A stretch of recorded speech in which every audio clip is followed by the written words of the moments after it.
Milisi Hamas terus menembakkan roket ke arah Israel Sabtu malam waktu setempat.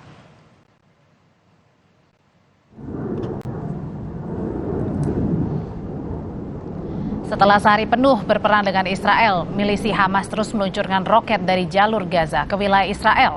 Sejumlah kota di Israel yang berjarak 24 km dari perbatasan tepi barat turut diserang.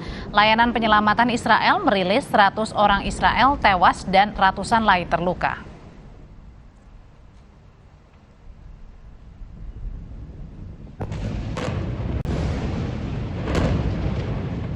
Israel membalas serangan milisi Palestina dengan serangan udara di pusat Gaza. Sebuah gedung menara Watan di pusat kota menjadi target serangan Israel.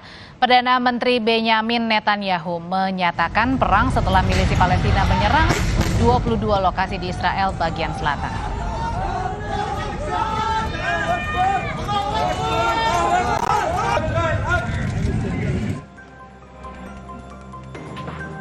Milisi Hamas merilis rekaman video penyerangan roket yang diarahkan ke tank Israel yang tengah berjaga di perbatasan Gaza. Serangan roket diduga dilancarkan Sabtu waktu setempat yang diklaim Hamas sebagai serangan terbanyak dilakukan untuk Israel.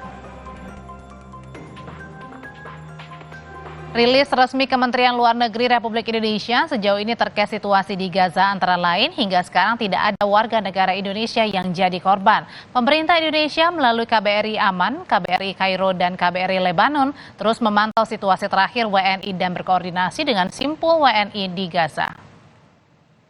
Dalam catatan KBRI, jumlah WNI yang berdomisili di wilayah Gaza sebanyak 13 orang. Hotline KBRI Aman plus 96 277 915 0407.